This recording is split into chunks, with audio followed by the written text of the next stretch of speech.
Good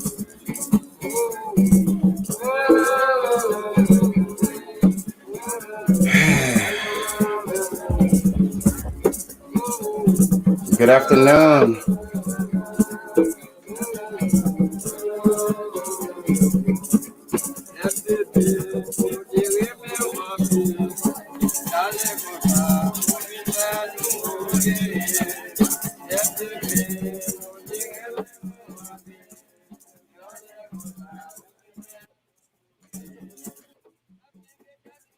Good afternoon, class.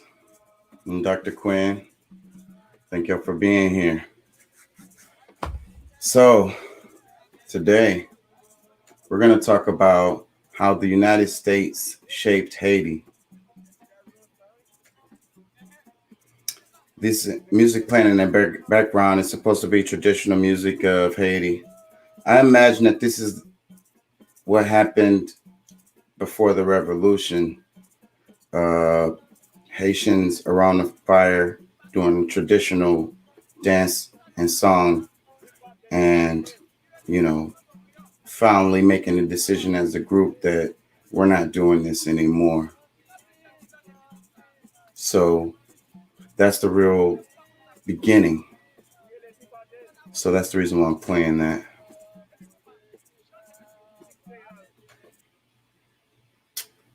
I might play some more of that in a moment.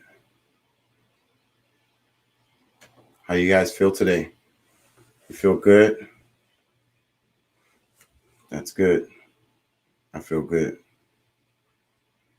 So I have to say, trigger warning. There's going to be some sensitive subjects we're going to talk about today because Haiti is the state of Haiti is not a pretty thing.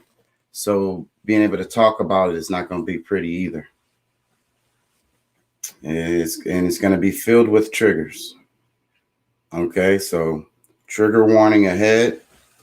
Let me show you a couple books that this is one of the main ones that I'm going to use for this presentation. Mark Schuller.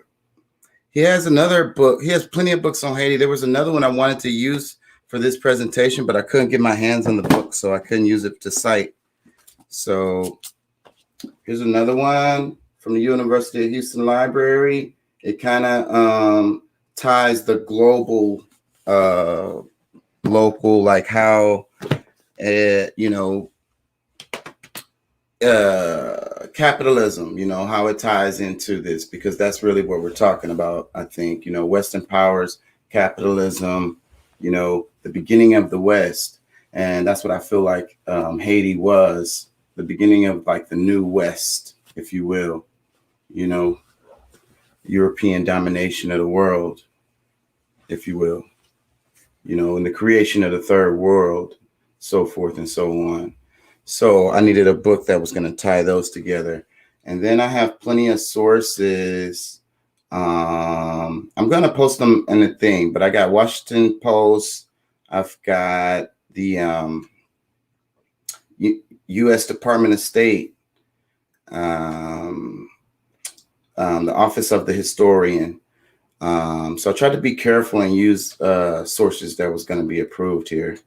So that's where I spent the most time on, was because in Haiti there's not very many sources on this subject. So source material was slim and far in between. Okay. Before I get started with the presentation, I kind of want to show you guys a few pictures. That's the remnants of a hospital, after the earthquake, the 2010 earthquake. Again, a lot of the sources I had didn't cover the more recent earthquake and stuff, so I had to go back a little bit further. This is sanitation. This is their latrine. And honestly, I think this kind of thing still looks like this today. They still have real issues with sanitation as far as having sewer systems and stuff. So yeah, that would be where you'd go do your business. Graffiti, Graffiti is about the people, right? You know what the people really saying. The media might be saying one thing, but the graffiti lets you know what the people are saying. It says graffiti denouncing camp committee as thieves, basically talking about how after the earthquake, the money disappeared. All the money came in, but everybody was in camps. This is a fence erected between the shelters, the T shelters, and camps. So, you know, another thing, just distribution of food, distribution of aid. And I'm going to talk about that. This is a camp. It's just basically just showing the conditions. Here's another one. Look at that. Look at that. This is after them getting billions and billions of dollars. Look at the barbed wire fence there.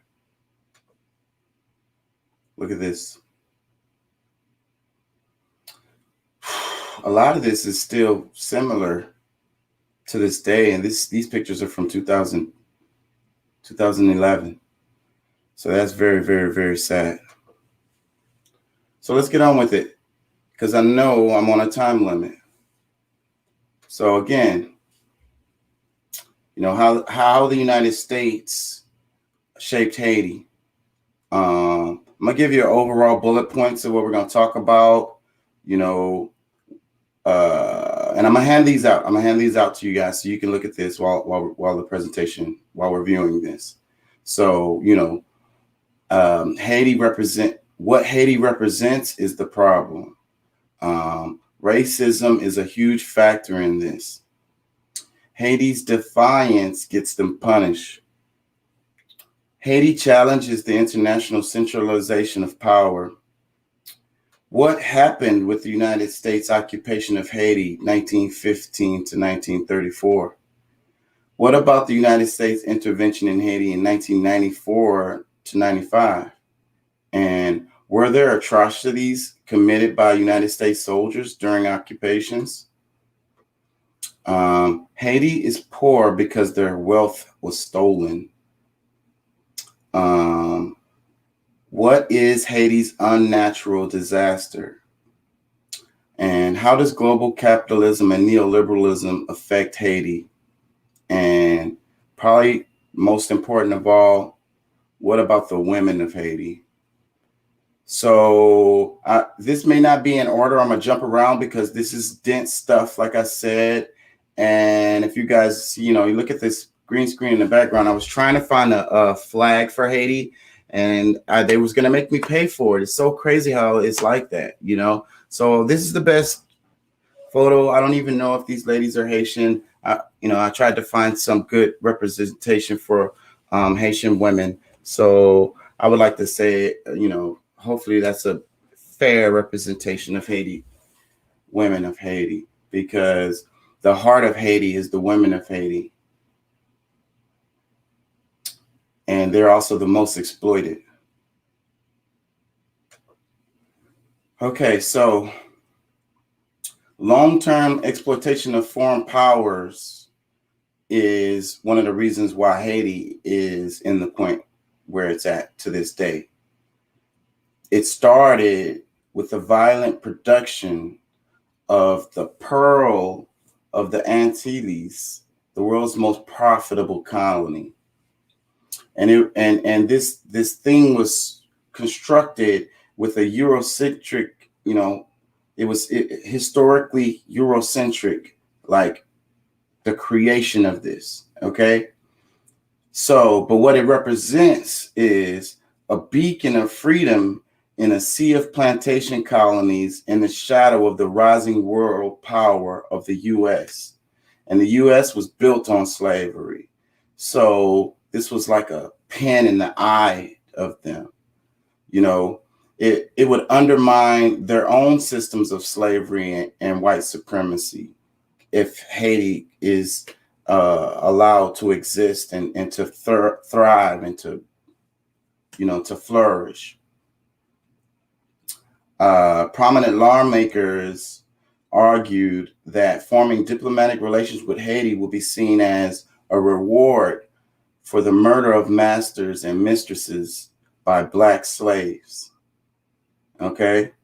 Try to understand that. Haiti was punished for the act of defiance that ended slavery and frightened the British into abolishing the slave trade 3 years after independence in 1804. The United States' fate is tied to Haiti. At least that's the way they felt in the past. And I think it's still like that today. And that's one of the reasons why they're going through the hell that they're going through. The U.S. leaders also saw Haiti as an important military asset. The ongoing process of disruption and manipulation by global discourse and technologies coming in and trying to take over. It's kind of like the other paper I wrote about sex tourism in the Caribbean and how they just bring in their, technologies and their buildings and stuff. And they, so local subjects become national, situations, it's like Haiti is like a global contradiction, the Caribbean in general.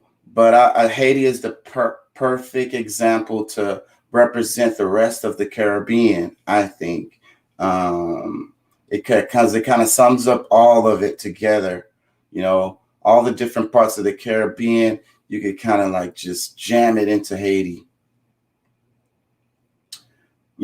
Allegiances to place, race, class, this is what built the system that's in place today, that they want to keep going, Basically, it's like rich people stealing from poor people, We tend to forget about the place where these things come from. We just get all our this or all that, our sugar, our coffee, or whatever. We don't care where it comes from. So it's like there's no space disappears during growth and development. The worldwide does not abolish the local. Okay. That part, that's a quote from forgive me, you guys, I don't speak French, but there's going to be some of that in here. It's like Henry Lefebvre, and it was from the La Producción de El Espace. That was where that quote came from. So, okay. So the ceremony at Bois Cayman on August 14th, 1791, ignited the Haitian Revolution. And like the little video that I played at the beginning, I imagine that's what that scene looked like. The Haitians declared their independence in 1804. The U.S. did not recognize Haiti as a country until 1862, enforcing a trade embargo, which they still have problems with today. I think another thing that's interesting is that, the U.S. did not recognize Haiti until after the Emancipation Proclamation. So it was like they couldn't. It was like they couldn't recognize Haiti's independence while they still had a nation full of slaves over here in the United States. So that's another thing that ties the United States to Haiti in an intricate way. Because Haiti is right there off the coast, and this is all in the same area. They're worried about slave revolts. They're worried about, it could have ended up being an independent Black nation in the South. Black people could have ended up with a whole state or something. Imagine that. Imagine if Florida or Georgia was just, like a Black country that was separate from the United States, that was a successful slave revolt that took over the whole thing, and over time ended up being recognized. Imagine what the United States would look like if something like that would have happened. That's the kind of thing they were afraid of. Okay, understand. The white planter class in Saint Domingo benefited France, who created the Black codes. white males raped slave women, creating an intermediate class known as affranchis or enfranchise or sangmele or mixed race or mulatre or mulatto. Different from the one drop rule, this caused mixed race individuals. The one drop rule was important because the Spain had something similar to the one drop rule, and over here they had a rule like that, and that avoided the mess that ended up happening in Haiti as a result of the race mixing. Okay, so mixed race individuals falling on both sides, the enfranchised may receive inheritance from their white fathers. That included slaves, and many of them continued the brutality of the system. So you had these mulatres, if you will, sangmele, if you will, who had become inheritance, had inherited slaves and property. So, and then they also just, already benefiting from the system. So they just, they was okay with it. They were on that side. It was on the winning side. To complicate things more, within the slave population, there was a division between Creole or island-born and Bosal or Bosale, born in Africa. Okay, that's significant because the sugar plantations were so hardcore that people died, and so many slaves on this small little island, so many, and the work was so brutal on the sugar plantations that the population couldn't sustain itself. They had to keep bringing in new slaves. So that's why you had this mix of some of the people who were island born and always getting new arrivals. The Creoles were Europeanized and products of the plantation system. Europeanized means Christian also, by the way. And they didn't know life besides slavery. The Bosales were born free, spoke several African languages, and kept alive traditional religious practices. It was no coincidence the revolt began with a traditional drumming ceremony influenced by voodoo on August 14, 1791, led by a non-Christian Bosale. The international capitalist forces stoked this division. Like they was aware of this thing where it was like, the African-born people were a little more wily, if you will. And you also had, like the Creole ones who were Christian, well, kind of Christian. They, they were more, influenced in another way. You know what I mean? They were more sympathetic, if you will. That's what I'm trying to say. So the international capitalistic forces stoked this division, favoring elite populations. They declared independence from France January 1st, 1804. Jean-Pierre Boyer, a counter-revolution mulatto, took over the south of Haiti following Petition's death. That's a long story. This is very dense, and so I'm going to roll over a lot of this stuff. So forgive me. Hopefully you guys know a bit about the Haitian Revolution. I really hope you do. Otherwise, some of this stuff isn't going to make sense. And in 1818, the whole of Haiti in 1820. So basically, he took over Haiti. And then the entire island following the invasion of the Dominican Republic. Boyer offered indemnity to France so they would recognize Haiti's independence. Originally, it was 150 million gold francs. It was reduced to 90 million. This plunged Haiti into debt that would, after the U.S. refinancing, taken to 1947 to pay. In political economic terms, this transfer of wealth was an unprecedented and regressive. Okay, it was coffee tax on small scale farmers that financed this.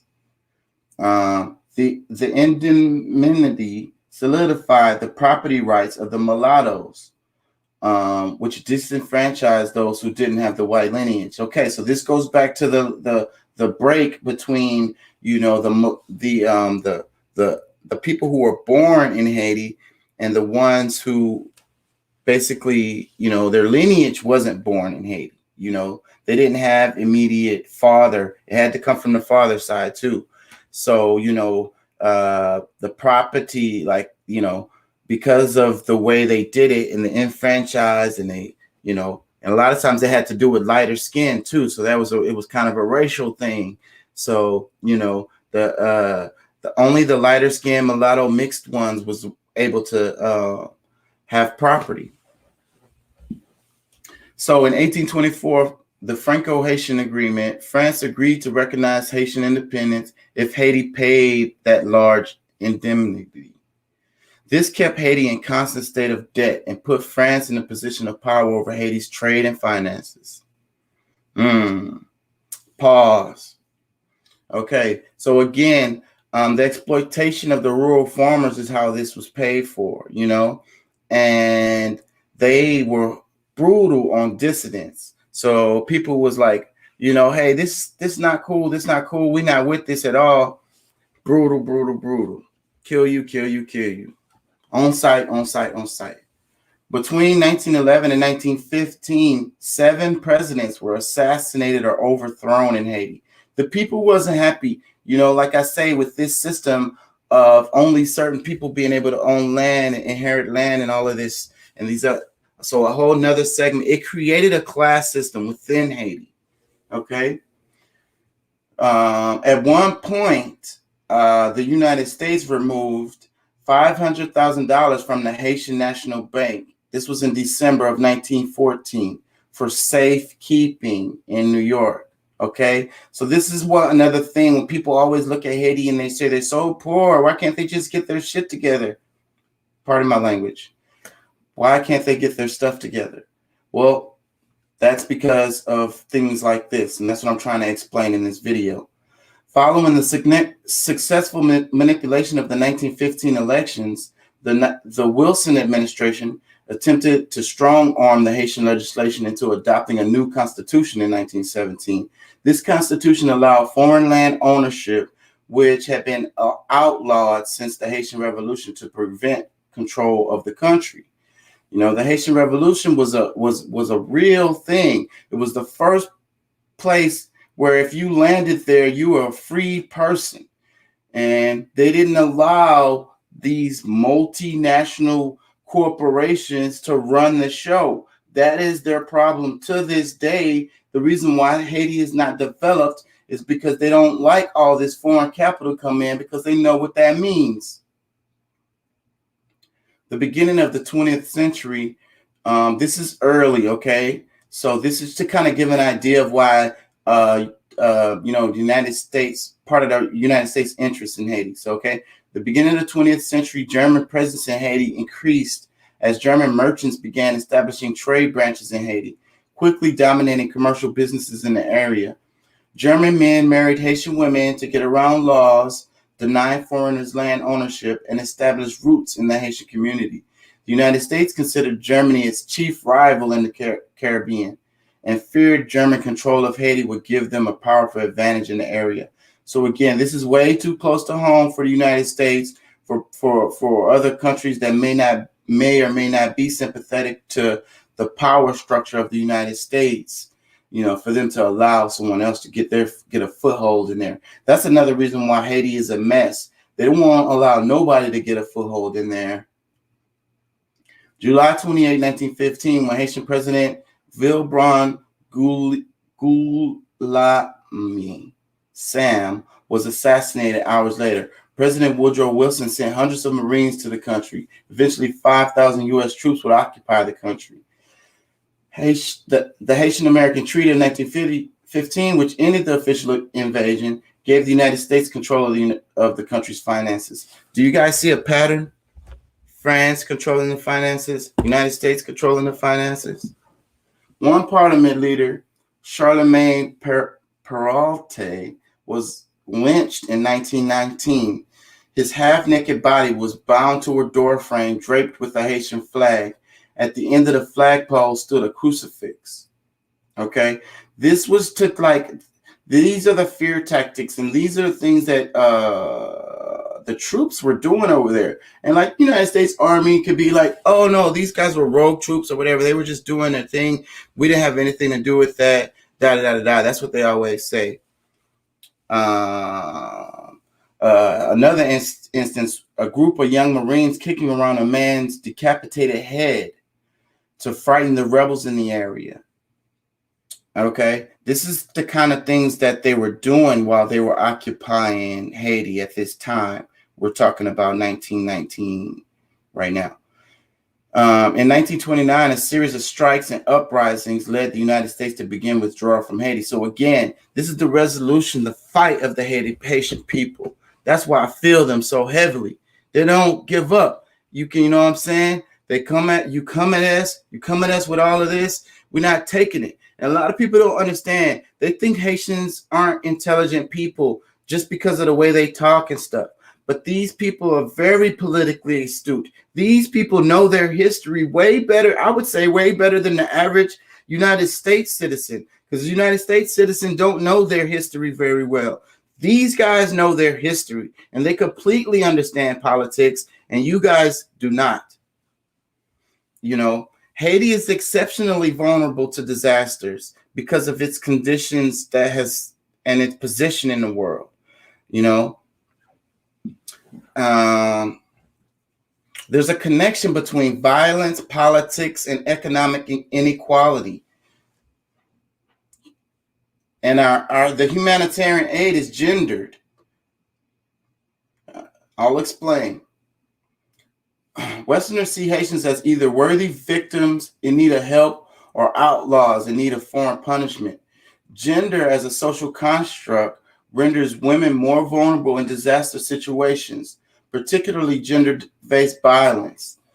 This skyrocketed. This skyrockets every time there's, things going on.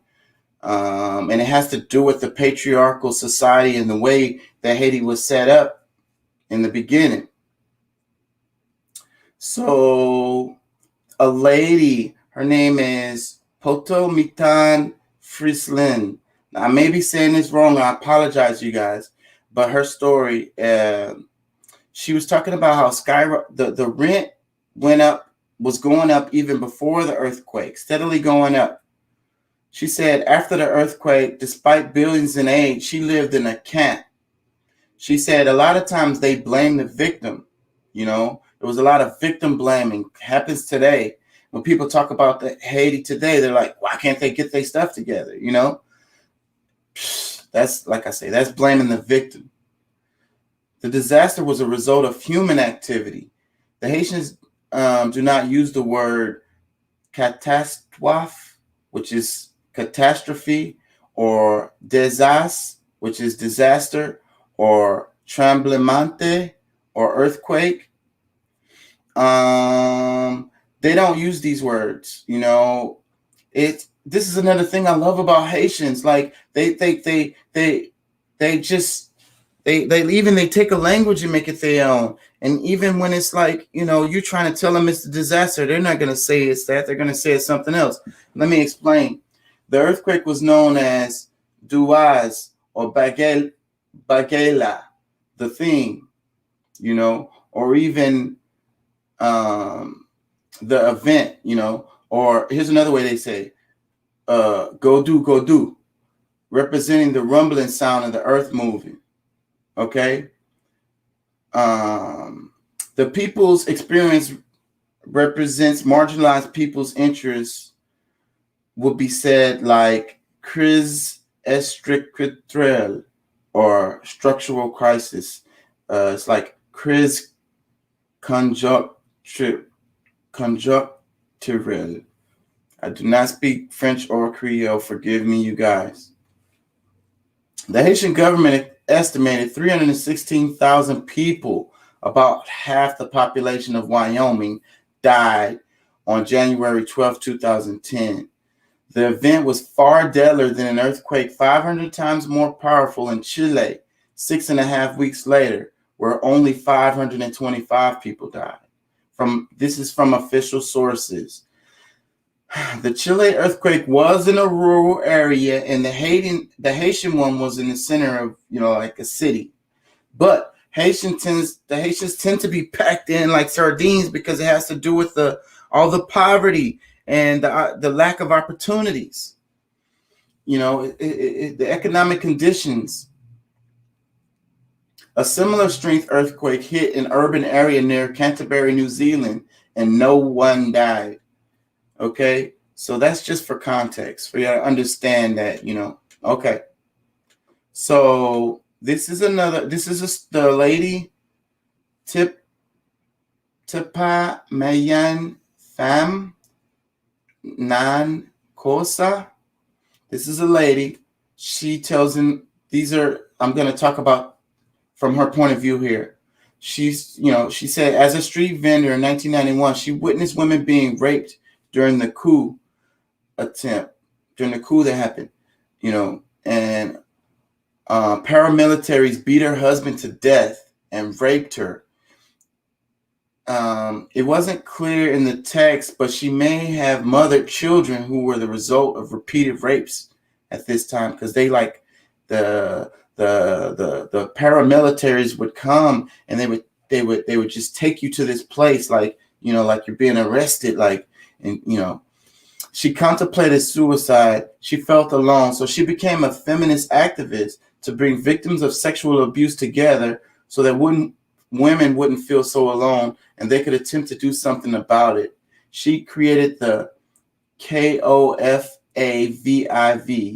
the COFAVIV, in 2004.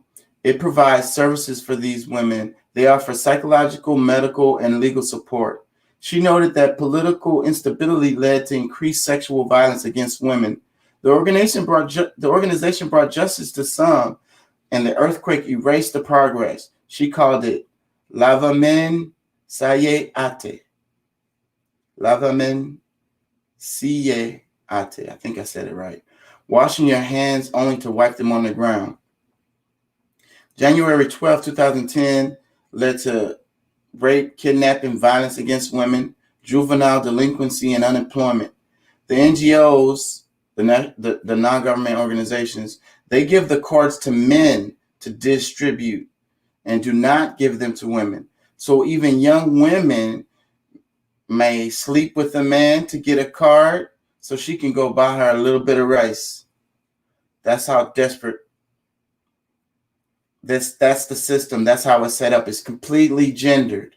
Like I say, the women on the bottom tier, just to get some rice, they may have to sleep with some dude so they can get that card that they were giving out to everyone. This was supposed to be, you have to understand, this is aid. This is how they distribute the aid over here, okay?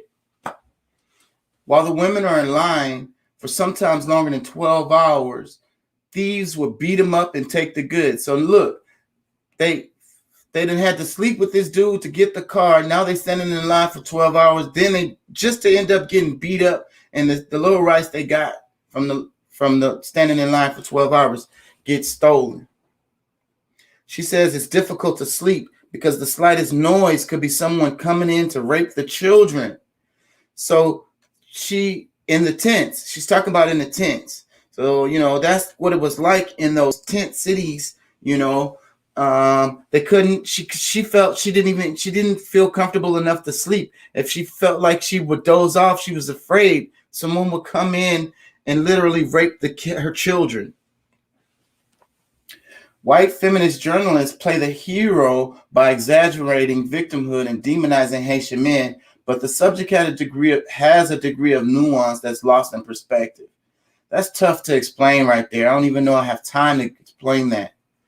Mark Schuller, he's the one who wrote this, and it's like a big part of this presentation today. He points out the problems with him being a white man. He's a white man, and he was gathering these ethnographies from Haitian women. So even him, like, it took a white man to go over there and do interviews for us to even have this freaking information. So, and then how honest do you think the women were with him? How good was his information? You know, how much better would it have been if it would have been a Haitian woman that had done these ethnographies? How much better would our information and understanding of Haiti would be? What you have to understand is our understanding of Haiti is totally through the lens of the patriarchal Western, society that we live in. Usually it's coming from a white man. Even though he's a sympathetic white man, at the end of the day, he's a white man. He's a part of the structure that created this system that victimizes this small part of this island. U.S. companies took North Haitian Sugar Company and the Haitian Pineapple Companies. Let me say that again. The U.S. companies took the North Haitian Sugar Company and the Haitian Pineapple Company. They just confiscated that. They were just like, oh, no, you guys can't have industry here where you guys make money on your own, having autonomy over your labor and actually collecting the wealth of it. No. On September 30th, 1991, a military coup under the leadership of Lieutenant General Raoul Cedras overthrew the government of Jean-Bertrand Aristide, the first popularly elected president in Haitian history. And the politics of Haiti is something I follow all the time. And the U.S. tends to, again and again, the only persons that tend to get elected most of the time are someone who was approved or even, just put in there by the United States, because they just can't allow the Haitians to have a government that works for the people. Again, no. The U.S. policy of assertive multilateralism on October 11th, a ship was met at the pier in Port-au-Prince by a mob of Haitians appearing to threaten violence. Within the street battle in Mogadishu only a week passed, the administration proved unwilling to risk casualties in Port-au-Prince. The ship pulled away, and the following day and returned to the United States, a significant setback to the Clinton administration. And I have to forgive me for jumping around, because this is really dense stuff, and I'm trying to get you guys to understand this stuff. Some of these nuggets I'm giving you, I recommend that you look them up. I'm going to put a works cited list in the comment section of this video. Okay, so but that was an example of, again, the heart, the fight, the militariness, the astuteness of these people. You had the power of the United States coming up with these big freaking ships, like warships, and again, they got turned away. That's how gangster the Haitians are. I really hope you guys understand anything from this presentation. The Haitians are gangster. And that's the reason when I say gangster, I don't mean it in a negative way. I mean, they are not to be messed with, bro. Like, they don't take no mess. They hardcore. And that's one of the reasons why they suffer to this day, because like right next door to them is the Dominican Republic. The Dominican Republic looks all nice and all pretty. If you look at a satellite map of the island, you can see where Haiti is even at night, because it's so totally different. On the Haitian side, it's like no trees, no buildings, no electricity, no lights. On the Dominican Republic side, there's buildings, there's infrastructure, there's lights. There's a reason for that. The Dominican Republic nodded. The Dominican Republic said, okay, it's fine. We're willing to be, submissive.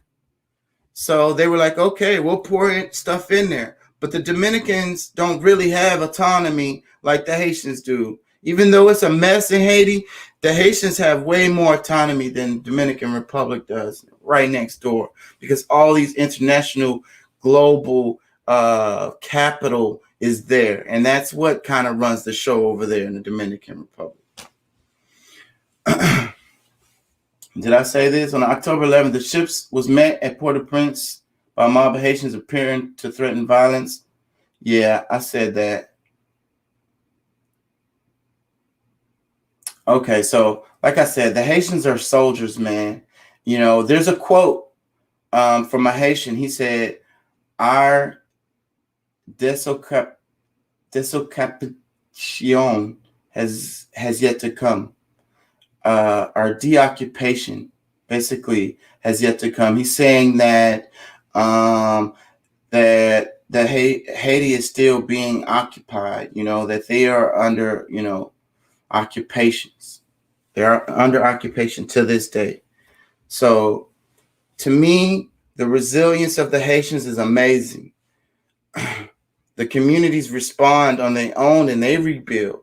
The communities built way more houses than all that money came in to build houses in Haiti, and the Haitians themselves pulling their little change and scraps together and getting materials how they will. Because understand another part that you guys do not get: the embargo keeps them from being able to get materials to even build stuff.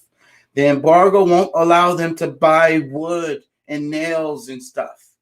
So they put together what they have or what they can get their hands on to be able to build structures for them to live in. And the Haitians themselves have built many, many, many more houses. The community comes together and they help each other. And what they have to this day is a result of that. Okay, so that's pretty much my presentation. I don't know how long I went. Tried to keep this from going long. Where are we at? Hell, I'm pressing the wrong button. Sorry, y'all. 40 minutes. Okay, I'm sorry. But I'm going to play this little video of the music again to wrap this. For the guys in the class, you guys can unplug. This is pretty much the end of the show. I want to share a bit of the music to end this off, just to show the love, you know, just to show, you know, Haiti, they still here, man. They still here. They still here after all that.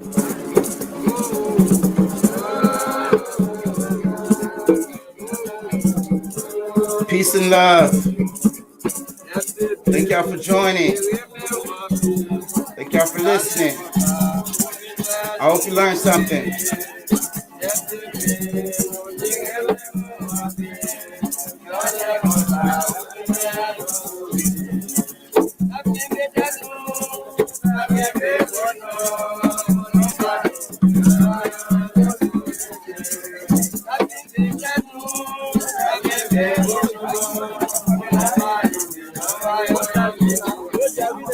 Tears in my eyes.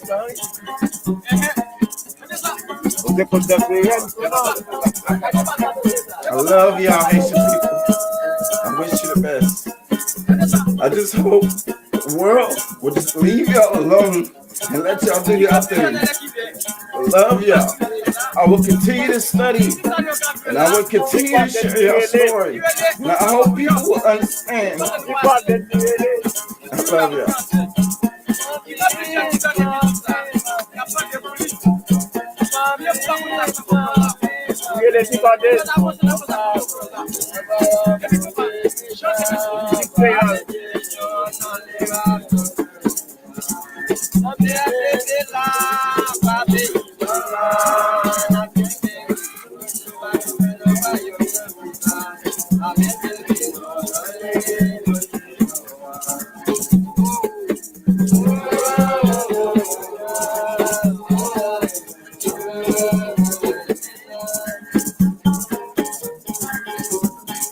Vou bem ali, vamos gravar. E